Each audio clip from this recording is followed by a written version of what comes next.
George Cohen was just starting out in the mortgage business in 2013 when a family friend connected him with Serenbe Real Estate. However, his journey to becoming a full-fledged resident didn't happen overnight. It wasn't until a few years later, after overcoming personal challenges and embracing sobriety, that George became deeply connected with key members of the community who played a pivotal role on his road to recovery. In the years since, it's safe to say that George has become so much more than one of Serenbe's real estate's preferred lenders. He's a staple of the community who you're likely to bump into when he's out walking the dog, co-captaining one of our sports leagues, or playing guitar in our favorite local band. And in true Serenbe fashion, George and his wife Katrina have moved multiple times within the community.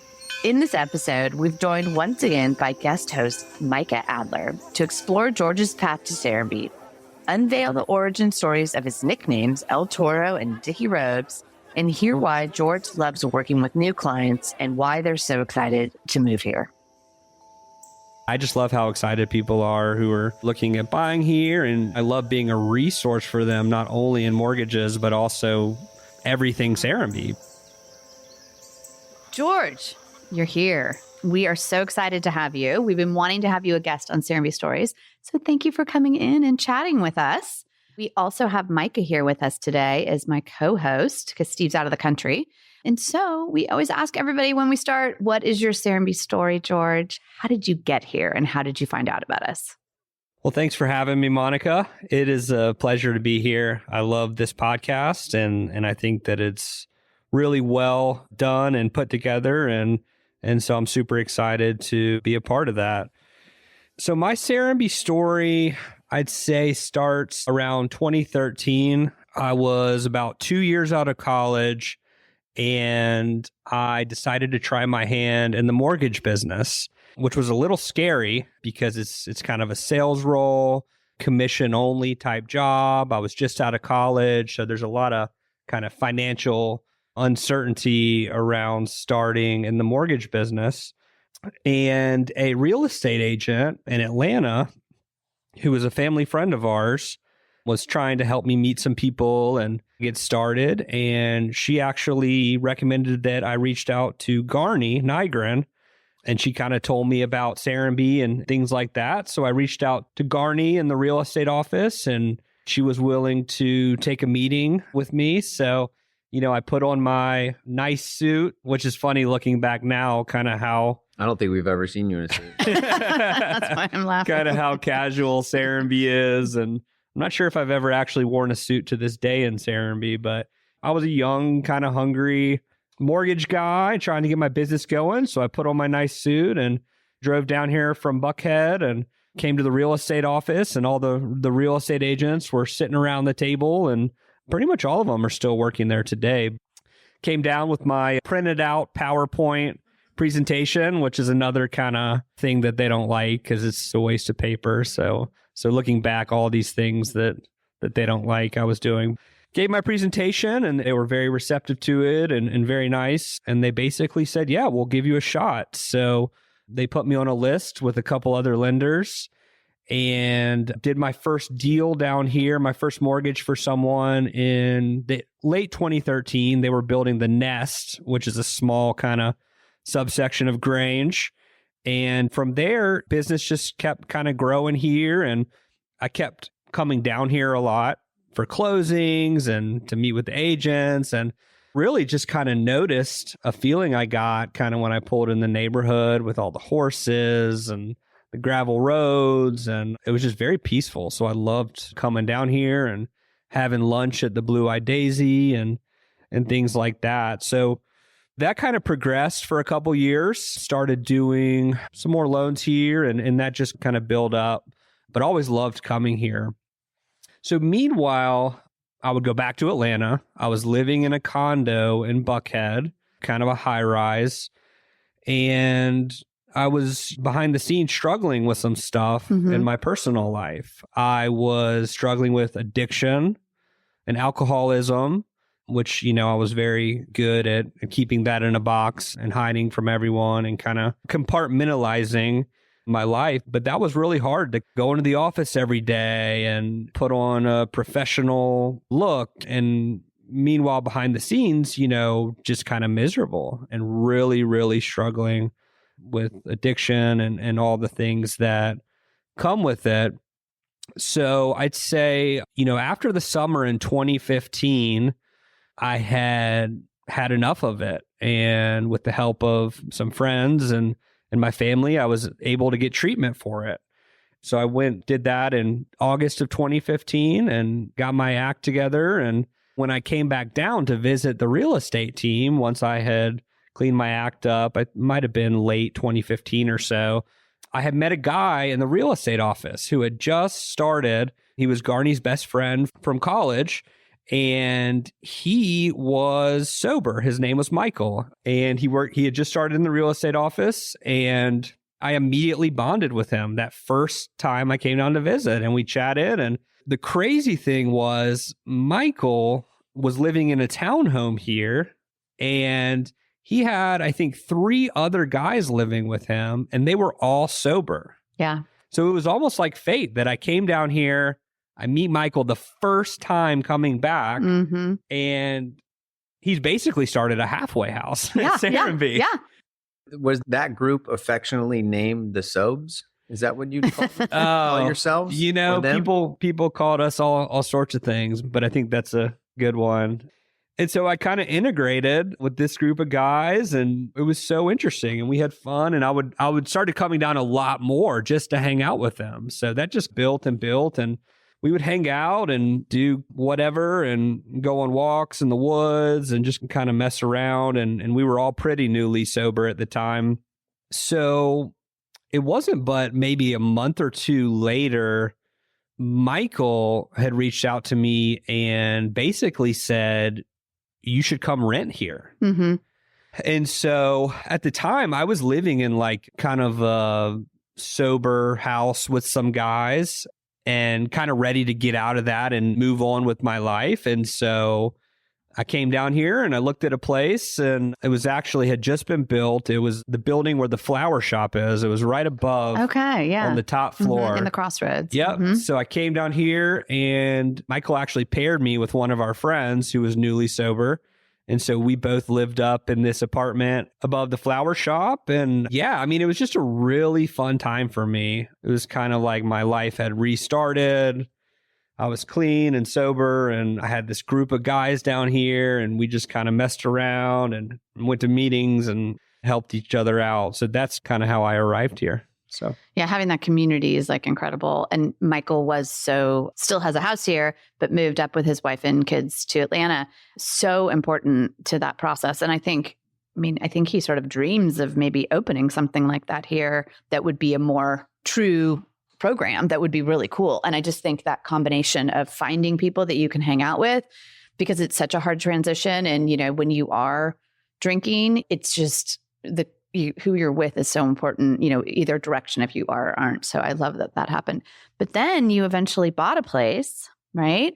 And you brought a girlfriend down who is now your wife. So you recruited to the community as well, which is exciting. And you guys are actually in Serenbe fashion in your second house. We are. And this is actually my 4th place I've lived in Serenbe. So because I went straight from above the flower shop, and then I kind of got my own place in the textile loft building. Okay. In Grange. I was renting. The building was brand new, just getting finished. And from there, Motto was just starting. And Garney had approached me and showed me these cool shotgun houses, these little 900 square foot, 1.5 bedroom, modern shotgun houses. So I bought one of those right around the time in 2017 that I was introduced to my now wife. Full disclosure, our producer. Yeah, the producer of this podcast. Well, and the shotguns, I don't know what you thought as a mortgage broker, but I remember talking to non-Serenbe Real Estate. These are like little 900 square foot homes, 1 full bedroom, kind of a second bedroom that a lot of people use as an office, or like Murphy beds, 400 square foot side yard. I don't know. We have maybe 10 of them now, 12 of them. Real estate people were like, nope, never going to be able to sell them. Nobody's going to want to live in them. And we're like, no, trust us. And they blew through the doors. They were so popular that we built a second, a set of them across the street. And Micah can talk about that. And they were like a huge investment too. Like I was shocked and pleased at how well the resale has been on all of those. Yeah, totally. Phenomenal for 900 square feet. Yeah, I wrote a contract, and then, not even joking, within the next 30 days, the other 5, there was 6 total, the other 5 went under contract. Yeah. And then they built 6 more right across the street, and they all sold within a month or two. Like to live in a smaller space like that, and these are not just single people, not just weekenders. I mean, it just really shows that sometimes you just have to put stuff out there the market doesn't really know, that you've really got to try something. Before we dig into more personal, I wanted to just ask what maybe sound like a stupid question. And I think I know the answer because I bought a house or two at this point. But when I first bought a house, I didn't really know what a mortgage broker was or why I needed one. Can you just, like, for the people out there who maybe have never gone through the process, share a little bit about, like, what is it and why would I use one? Sure, absolutely. So majority of people are not going to pay cash for a house. That's a lot of money to come up with. And so mortgage is obviously a great tool to get in a house and just put a little bit down, and that's that. So basically, when you're wanting to buy a house, you would reach out to someone like me, and I would gather your information and some of your financials and things like that, and pre-approve you for a mortgage for the house. Okay, so I could go out and start shopping around and know what I could buy. Go out and start shopping. And reality is today, I mean, there's loan programs that offer 0% down, for veterans and in rural areas, and then there's some that offer 3% down and things like that. So it's not kind of the traditional, everyone thinks, oh, I have to put 20% down. There's a lot of great tools and resources out there for people who don't want to put that. Yeah, like I think you can do a 10-10-80 loan, right? And that if you do that, you may have to have like a little bit of like insurance on that. But yep. And so for you, if I wanted to go to you, the other option, I could go straight to my bank. I could go straight to my bank and do it. But the benefit of a mortgage broker is like you're going to basically go out and look for the best sort of rate for me. Is that right? Yeah, exactly. Well, I'm actually not a broker, but we do have lots of different investors that we shop around your rate with and things like that. And also, I've been around here for over 10 years, been doing loans here, pretty much know everything there is to know about this community and the sales and things like that. So mortgage lender is the better term. Yeah, mortgage okay, lender. Cool. Yeah. I don't know. I just wanted to get that out there because I think some people don't know why or how. And I think it's a great benefit. Absolutely. So I know you had some questions, Micah. Yeah, George, I think you're an interesting man of the people here at Serenbe. And obviously you mentioned that you were a part of a group that were affectionately known as the Sobes in a somewhat of a halfway house. Sure. You called us that. Yeah. There are also some other nicknames that kind of capture some of the things that you're involved in at Serenbe. Can you explain to us El Toro? What does El Toro mean to you and what does that mean to the community members of Serenbe? Sure. So one of the groups that I'm involved with is a soccer group, and we play every Sunday just down the road and a lot of times at Serenbe. And I don't know how it came about, but, El Toro is Spanish for the bull. And so I think I was playing defense and pushing some people around, were they fouls? I don't know. Some would call some of those an armbar, but other people call it just the bull doing his thing. Right. So we don't have refs. It's more of like a backyard kind of soccer league. And so, I think I kind of got coined El Toro, the bull. Well, there's another nickname for him too, right, Micah? There's another nickname that I think a lot of people don't know about. There's a lot of people that do know El Toro and do know the Sobes, but explain Dickie Robes. So I guess I can go ahead and just kind of set the stage, right? I'm in Italy on my honeymoon, sitting on the porch of this hotel up in the mountains overlooking the ocean. And I was wearing a robe. And a white robe? A white robe, white hotel robe. And was that a cappuccino in your hand? It was an espresso. Okay. Under the robe, you could clearly see that I was wearing some khaki pants, or as some people call them, Dickies. And at the time, I was a part of a little group who liked to do a little sports betting. So in our text thread, I had kind of sent the picture and said, these are my picks for today. And then, the guy who was running the group saw that I was wearing a robe with Dickies that I hadn't even thought about, and that's how I was coined Dickie Robes in that Did context. you have a t-shirt on underneath? That's a good question. Can't remember. We'll have to dig that one out and put it in the show. Yeah, notes. we'll have to post the picture when we It's a really release the classic picture. podcast. Yeah, Really classic picture. for sure. So one of the things, we've had some of the real estate people on, but tell me, now that you've been here for so long, 10 years in, what's some of your favorites thing about working with clients who are buying homes at Serenbe? What are some of the things that they're looking for, and or I always think like they don't realize they're looking for, right? Sort of like your experience. Sometimes we don't know what we need. So tell me a little bit about that. What I love is when someone reaches out to me who's interested in buying here, and I either meet with them or talk to them on the phone, it's like they have like a spark in their eye, or like just kind of this tone in their voice that like they're super excited to be looking at buying here. And I also work with agents and builders in other areas. And honestly, it's not the same. It's like the level of excitement of someone who's like, wow, I'm actually going to move to Serenbe, whether it's from Atlanta or there's a lot of people from California and New York who move here, uprooting their lives and moving across the country. And they're like super nervous and super excited. And you can just kind of tell that in their voice. It almost reminds me of people like who are getting sober and clean. Like once they realize like, yeah, I'm doing this and like all these chemicals and stuff are out of my body, they're like super excited about life. But yeah, I just love how excited people are who are looking at buying here. And I love being a resource for them, not only in mortgages, but also everything Serenbe. Yeah, you've been here. You've Right. seen so many things. I mean, Right. the neighborhoods are growing crazy. One of the things that you do, which I think is a lot of fun, that Mike and I were talking about earlier, is your guitar playing. We've benefited in seeing your, I don't know, do we call them concerts? The band play? We call them pop-ups. Pop-ups? Shows. Thank you. Shows. Gigs. Yes. Gig. Yeah. Very good. Yeah. Yeah. Very cool. Unpaid gigs. Unpaid. We choose not to pay because we love it so much. Okay, good. So tell us a little bit about this. You've been playing for some time. Yeah, a few years. I started playing when I was 13, just kind of learning how to play guitar. And I played a couple times in middle school and high school and assembly and in front of the Assembly. in front of the middle school and high school and just kind of fiddled around with it most of my life, on and off here and there. And then I think it was 2020, one of my friends now and the lead singer of our band, Marcus, moved here during COVID, and we had connected and we just kind of got together and did a little jamming. And then we started playing at the farmer's market here together. From there, my buddy, band member now, he's our bass player, Josh, moved here later in 2021. He had never played the bass before.